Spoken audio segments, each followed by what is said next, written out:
Patna high court में जो सुनवाई थी 4 तारीख को लेकर, वो सुनवाई हो चुकी है और तमिलनाडु के एक जज साहब जो थे वो अपना रिटायरमेंट देकर सुप्रीम कोर्ट में जो प्रैक्टिस करते थे उनको बुलाया गया था पटना हाई कोर्ट में 15 लाख रुपए फीस देकर बिहार सरकार के तरफ से।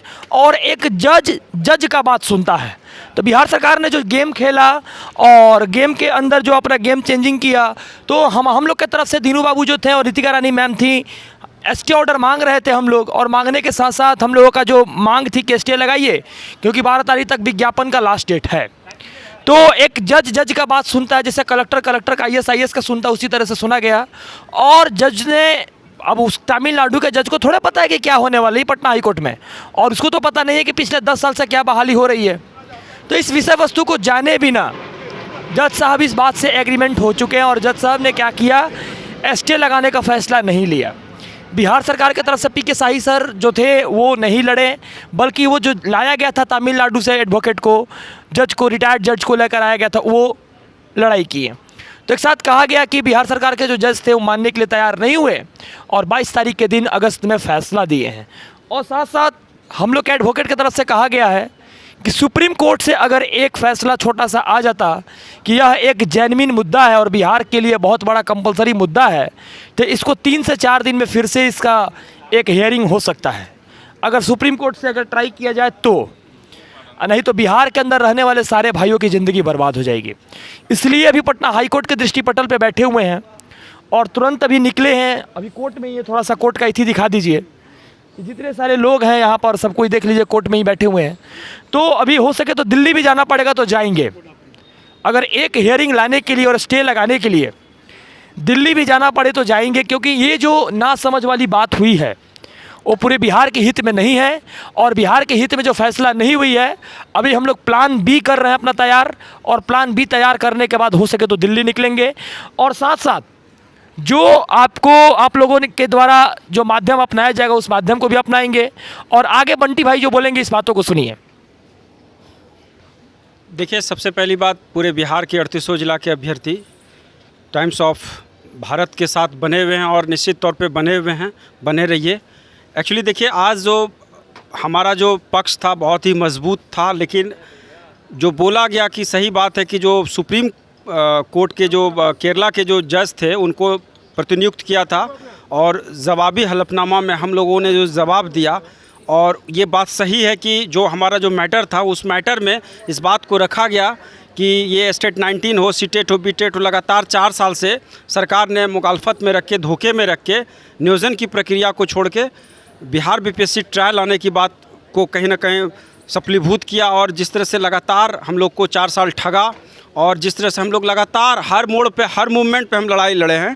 1 जुलाई का भी आंदोलन हुआ जिसमें डोमिसाइल को पहले लागू किया, और इस नियमावली में 12 संशोधन हुआ। इस बात को समझिए, सरकार ऑलरेडी बैकफुट पे है, इस बात को समझिए।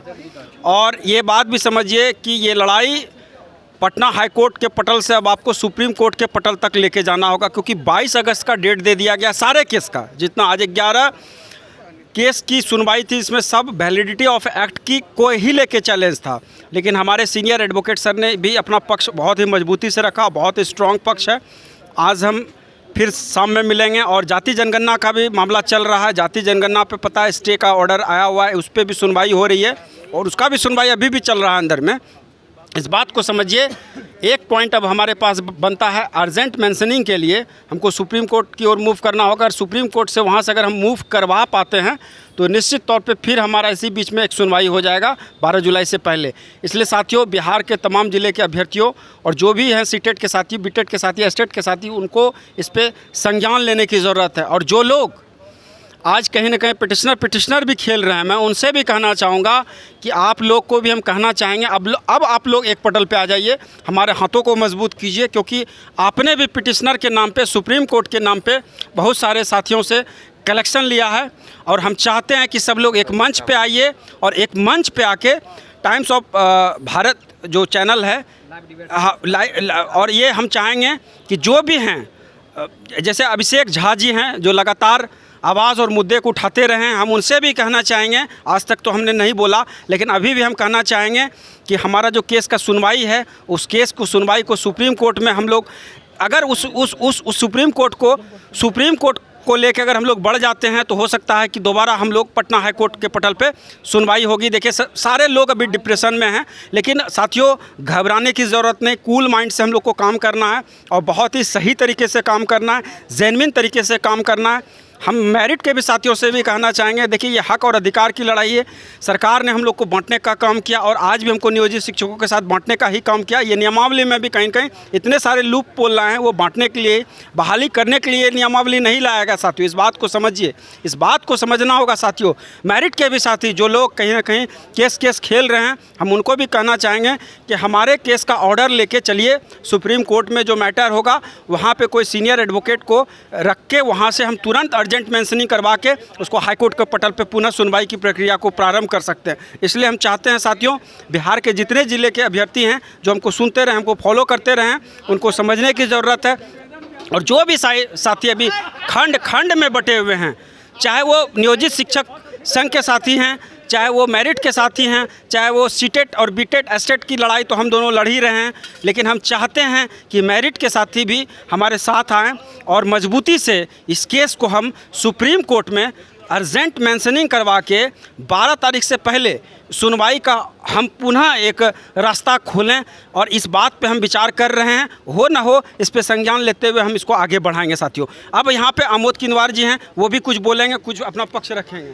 दोस्तों, हम लोग 4 साल से जो तपस्या किए हैं, हम लोग आसानी से जाने नहीं देंगे। अपने हक और अधिकार के लिए आज भी हम लोग पटना आए हुए हैं, हाई कोर्ट में आए हुए हैं। तो आप लोग से यही कहना है, ज़िंदगी और मौत से लड़कर हम लोग एग्ज़ाम दिए हैं कोरोना काल में। एक तरफ ज़िंदगी और एक तरफ मौत, एनसील एग्ज़ाम होने के बाद दोबारा एग्ज़ाम, इसको नहीं भूलेंगे साथियों। आप लोग इस पर विचार कीजिए और कैसे क्या होगा आप लोग निर्णय लीजिए। धन्यवाद दोस्तों। तो आपने सुना आमोद किनवार, यही आमोद किनवार जी हैं जो सलाखों के पीछे रहे 1 महीना 10 दिन। आज भी कहीं ना कहीं महीने में 2 बार ये आते हैं पटना हाई कोर्ट में। इनका जो केस हो रखा है, जो सलाखों में रहे, इसलिए कि मैं बोलना चाहूँगा साथियों, ये वक्त है बिहार बीपीएससी, सही बात है, लेकिन बिहार बीपीएससी वाकई बहाली सरकार करने के पक्ष में है या नहीं है, ये आपको चुनना है, ये आपको डिसाइड करना है। और हम अभी भी कहना चाहेंगे साथियों, जो लोग कहीं ना कहीं सपोर्ट करना चाहते हैं, सहयोग करना चाहते हैं, आप लोगों का जो सुझाव होगा और जो प्रतिक्रिया होगा उसी के बिहाफ पे हम काम करेंगे। बाकी तो हम लोग काम कर ही रहे हैं। और एक बात समझ लीजिए साथियों, अभी हम पटना हैं, आज भी हैं, कल भी हम रुकेंगे पटना, और पटना हम हैं। आप लोग का जो निर्णय होगा उस निर्णय पे हम काम करेंगे। और हम सीनियर एडवोकेट दीनू सर और रितिका मैम से हमारी बात होगी पुनः। अभी वो मेंशनिंग में वो लोग गए हुए हैं, जातिगत जनगणना पे मेंशनिंग के लिए वो लोग गए हुए हैं। आज उनका भी सुनवाई था, कल भी सुनवाई था। इस बात को समझिए। आप लोग को आज तक हम लोग ना गुमराह किए ना गुमराह करेंगे। हम ये भी कहेंगे, जो हम खंड खंड में बटे हुए हैं साथियों, अब तो एक साथ आ जाइए, एक मंच पे आ जाइए। और आपने जितना आपके पास सहयोग राशि है, हम चाहेंगे कि, क्योंकि देखिए ये लड़ाई बहुत बड़ी है। ये लड़ाई पार्टिकुलर एक ना बंटी कुमार की है, ना सत्यम भाई की है, ना आमोद किनवार की है, ना विकी गोयल की है। और एक बात मैं बता दूं, अभी तक हमने पेमेंट 1,16,000 रुपया कर दिए, आपको बता। और आईए फाइल में भी हमने 21,000 रुपया ड्राफ्टिंग से लेके सारा कुछ दिया था। पिछला जो पिछला जो केस था, पिछला केस का जो डेट का था 21,000 और 11,000 रुपया, 32,000 रुपया हमने दिया था। और उससे पहले हमने 84,000 रुपया दिया था। इस बात को समझिए साथियों। इसलिए कि हम कहना चाहेंगे, और मैंने मेरिट के साथियों को भी सुना है कई बार, कि अगर ये अगर मैटर आ जाता है, तो अगर आप लोग चाहते हैं कि कुछ सपोर्ट करें, कुछ सहयोग करें, क्योंकि देखिए क्योंकि आपको भी कहीं ना कहीं नियोजन और नियुक्ति की प्रक्रिया को करवाने के लिए ही है। इसलिए कि समझिए साथियों, आप लोग अगर अभी भी कहीं ना कहीं इस सोच में हैं कि कुछ ही अभ्यर्थियों की नौकरी सुनिश्चित होगी, तो आज भी हम कहना चाहेंगे, ये लड़ाई हम लोग जिस तरह से लड़े हैं, खंड खंड में लड़े हैं, एक मंच पे आइए और एक साथ आइए। और पूरी ताकत के साथ हम लोग सुप्रीम कोर्ट में चलते हैं, और सुप्रीम कोर्ट में इस नियमावली को वहाँ चैलेंज करेंगे, और वहाँ से तुरंत अर्जेंट मेंशनिंग होगा, हाई कोर्ट के पटल पे भेजा जाएगा, और 3 दिन के अंदर में ये सुनवाई होगी साथियों। अब निर्णय आप लोग को करना है, पूरे बिहार के अभ्यर्थियों को निर्णय करना है। अब सत्यम भाई कुछ कहेंगे। देखिए, ये लड़ाई बिहार सरकार के द्वारा गेम खेला गया है, और एक जज दूसरे जज का बात सुनते हैं, इसलिए बाहर से बुलाया गया है। लड़ाई इतना ईजी नहीं है। बहुत लोग को लगता है कि हम बीपीएससी निकाल लेंगे 1.5 महीना में, 2 महीना में। तो भैया हम बता देते हैं कि हम भी 13 साल से क्लास लेते हैं, दो सब्जेक्ट में मास्टरमाइंड, हम भी मैथ फिजिक्स का। साथ साथ मेरा भी अपना तजुर्बा है, तो सारे भाइयों को कहेंगे कि अभी भी मौका है, सुप्रीम कोर्ट पहुंच रहे हैं। अगर आप लोग कहिएगा तभी जाएंगे। मैं उम्मीद करते हैं कि आप लोग का फैसला कमेंट में क्या आता है। शाम 8 बजे डिबेट करेंगे इसके ऊपर, और इस डिबेट में ज़रूर आपको बुलाएंगे, और आप लोग आकर लाइव देखिएगा द टाइम्स ऑफ भारत पे। धन्यवाद।